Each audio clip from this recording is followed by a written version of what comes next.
Hi everyone and welcome to another ProDJ tutorial. I'm gonna teach you today how to transform the mastering of your tracks from night to day. After this, your tracks are gonna sound way better than your usually master, I hope. And yeah, let's have a listen to the track we're gonna work on today, and I'll be back after this.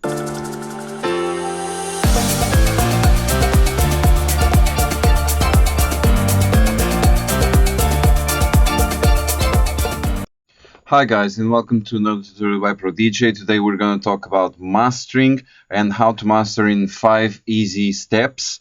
Anyone can master their own tracks. Obviously, if you hire someone to do it, like if you outsource it to someone that never heard the track, they can probably have a better judgment of like the frequencies and everything in your track. But if you want to do it yourself, just go ahead and test the track in several listening places and make your own judgment about your own mastering. Just be very aware that sometimes when we're working on a track for too much time, sometimes we need some time off before we master it like accordingly to a professional result. Okay. First thing you want to do is actually just check the headroom. So I got this track, I exported it from another project. You can do this directly on the project if you want. I'm going to do it this way, and basically you play the tune and you check how your channel and master are behaving. But if you're doing in the project, you check your master channel. They call it the main channel now for some reason. So this should be maximum -3 of headroom. Okay, you should never have more than -3, because otherwise basically you're compromising the headroom, and it means that you can't increase the overall loudness as much as if you have a lower headroom. Some mastering engineers ask for -6, some ask for -8, some ask for -3. I think somewhere between -3 and -6 is a good place to be. So right now we're at -5. So -5, -4, that's a nice place to start with. Okay, just be aware that if you don't have enough headroom, don't go on your master channel and lower it. This is super wrong. Yeah, don't do it this way. You need to go on your individual channels and lower them and rebalance your mix in order to have a proper headroom. Because most of the time, like this mistake you got here, it basically means you probably have overlapping frequencies. So that's something for another video. So we're gonna go here, and the first plugin we're gonna use is actually the stock EQ by Ableton Live. But what we're gonna do is we're gonna go here where it says edit, where it says mode, and you select MS. MS means mid-side EQ. So basically, when you select the S, you're only EQing what's in stereo, and on the M, you're EQing basically what's in mono. So usually what I like to do personally is I like to pay attention to the frequencies that are already indicated here. So we got the 100 Hertz, 1K, which is 1000 Hertz, and 10K. Okay, so these three frequencies, I like to just test them out. I play my track and I increase it a little bit and I see where we're going. Okay, you can hear definitely the kick thumping coming a lot more to the front. See? So basically you wanna be around, like, you never want to exaggerate this, okay? You gotta be around like +2, +3, somewhere around that space. Okay, so now we're going to the 1K.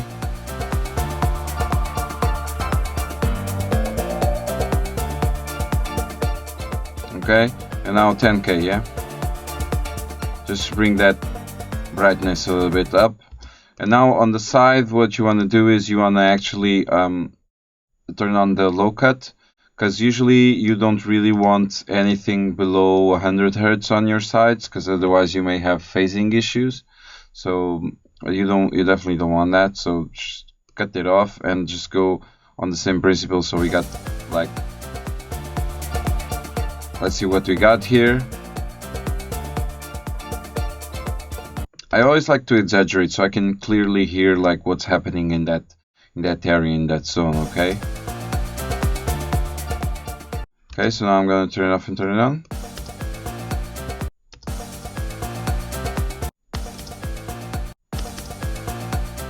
Okay, so we can clearly hear a lot more, like, more presence from our mix if we turn it off.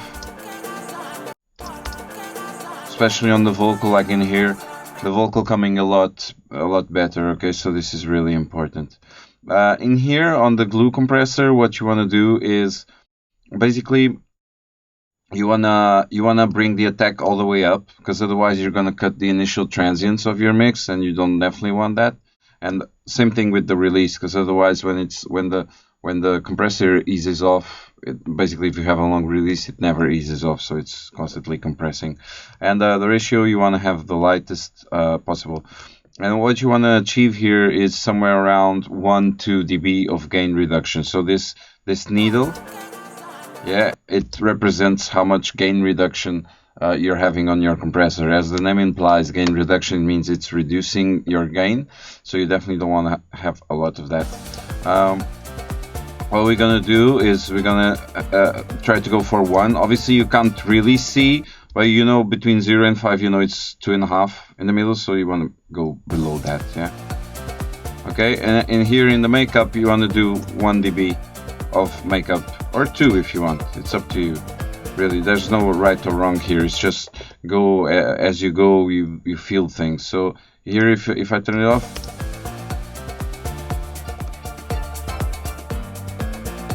okay, it's a very light difference, but trust me, it's just preventing some of those peaks to clipping your master channel. After this, we got this new saturation unit that is called Roar. In Ableton Live. So what you want to do is you want to go here on the algorithm, or whatever it's called, and you want to go to multiband. So multiband, basically you got these 3. You got your, like, it's like an EQ, right? You got your lows, your mids, and your highs, and basically you're only applying saturation or distortion to those bands. Okay, so for instance on the low end you definitely don't want to have a lot, because if you apply it to the low end, it's starting to just basically overpower your mix. So in here you want to have, I'd say, not more than 5%. Okay, when you start hearing just a tiny bit, means you're good. Oh, by the way, the frequency here, the frequency, it always comes default at 16. You always want to open that to 20K, okay? Because you want to get the full spectrum. Here on the mids is where you can be a little bit more creative. Like, you got a lot of algorithms, of distortion algorithms. The soft sine is, well, the softest of all of them. So if you want to just be very gentle. Okay, see, I went to 10 and I can clearly hear the piano going, like, it's too grungy for me, okay? Just have a listen. Yeah. So definitely just a tiny bit on the highs. Maybe I can have a little bit more on the highs. Okay, all good. I like to select all the plugins as I'm going. I like to turn them all off. So if you want to hold your shift key and then press 0 on your typing keyboard. So if you press 0, it bypasses all of them. Okay, we're starting to get what I call a day and night, sort of day and night result. But basically what happens here is after the saturation unit, then you can clearly see here in the intersample, like metering, interplugin metering, we're starting to reach the red, yeah. See, here is still on the green, yellow, and here is definitely on the red. So what you want to do here on the output, you want to take like maybe 3 dBs out of this, so you're still in the safe zone and you don't push it as much as you should before you reach the final stage, which is the limiters. But anyway, another really cool plugin is the Wider plugin. This is a free plugin. You can get it at Polyverse. Basically, the new version, this is Wider 2. You get what is called the low bypass. So basically, it's basically the same thing as Roar, but it only has 2 bands. Like, whatever you select here, below that frequency, it's not doing any stereo widening, okay? Stereo widening is very important. It's like a little cheat, so your mix goes a little bit wider. I don't like to make things below 200 Hertz. I don't like to make them wide. Okay, I just like to keep them like mono in the middle without too much like opening. So what you want to do here is yeah, just go around 200 and just play with this parameter in here.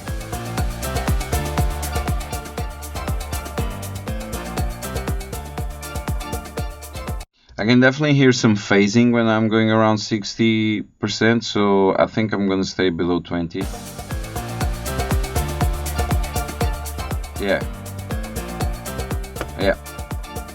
Yeah, exactly. I can clearly hear, and try to pay attention, see if you can hear this. Like when I turn it off, you can hear, especially those pianos and those mallets, they go a little bit more to the center, and when it's on, they're a little bit more on the side. So have a listen. More on the center. Now on the side.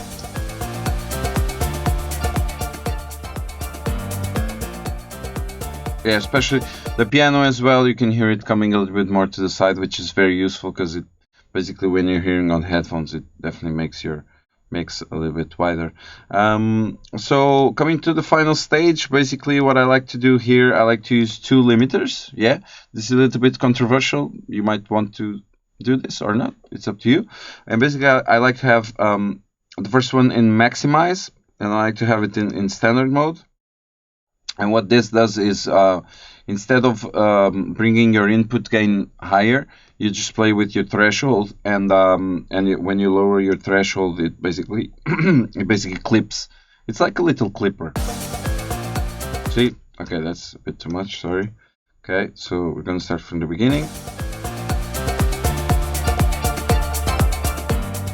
Okay, and we really want to pay attention here to our gain reduction meter, so we don't want to push this too much because obviously the last one is going to do the heavy work.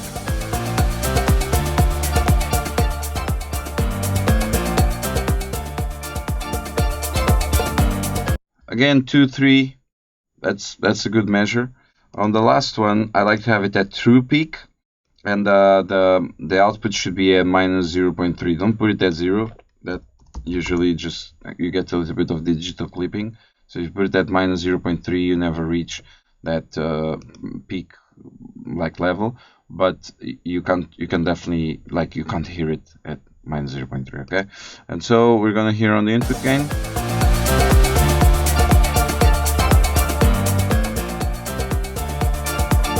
Okay, obviously, like, this can't be done like this. Okay, I mean, I'm used to hearing lots of tracks and mixing them and mastering them, but if I don't have a measurement unit with me, I don't really know how loud I'm mastering. So this is a free plugin. Again, it's called Ulean. Okay, so if you Google it, Ulean, you'll find it, and basically it's like a loudness metering plugin, and what you get is the LUFS, which is loudness units full scale.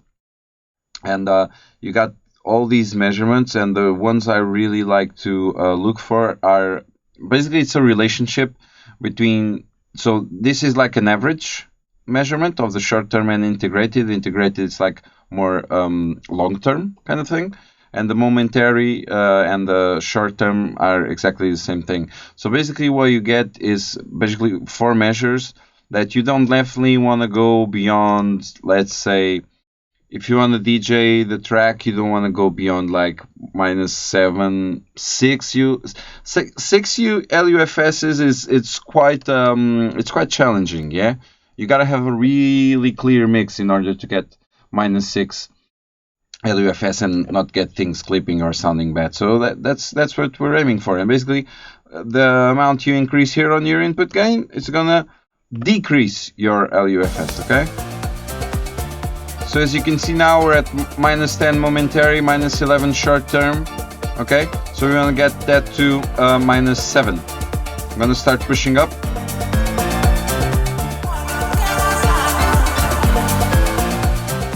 Okay, I'm starting to hear the mids are a bit too harsh, so I'm going back to my mids. Okay, just trying to tame them a little bit. I'm going to click here and reset the whole thing. See what's happening. Okay, we're at minus 8, minus 7 momentary. I definitely want to get that to minus 7, so let's see if I can do it. Okay. So as you can see, probably like this kind of mix, it doesn't really allow me to go to those stages because I think we're getting too much of like there's too much compression happening. So I definitely want to get that to -8.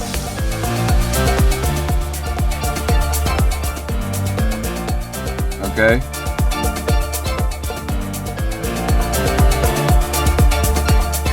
Yeah, I think we're somewhere around the -8.7, 7. That's cool. Okay, these are nice. These are nice measurements. These are nice figures. Okay, I mean, if you're doing a track for Spotify, you definitely want to check the Spotify rules for loudness. I'm sure they're gonna have some weird number like -14 or -12 or something like that. Just be aware that the loudness is something that is very subjective to the genre you're mixing. Okay, so maybe if you're mixing like a heavy vocal pop song, you definitely don't want to have it as loud as this, or something more organic like a guitar a cappella kind of thing, because this is more for DJ like banging tracks to play in the club, because you really want them loud. So when you mix them, you don't get a sense of loudness falling or loudness breaking between the two tracks. So this is something I would be comfortable with, and basically what I would do is I would export it, okay, and would re-import it again into Ableton Live and check the waveform, because if you got the really like fat waveform but it's not too much compressed, it means you've done a really good job. Okay, so basically this is how you master a track in 5 easy steps. I'm pretty sure like you can do this yourself. Just don't stick to just putting a limiter on your master. Be aware that you can go a really long way with EQing, saturation, and stereo widening on your tracks. It turns them. It's from night and day. It will transform your masters. Okay, so yeah. Hope you like it. Please leave a comment, leave a thumbs up, subscribe, and tell us what you want to see next. Peace.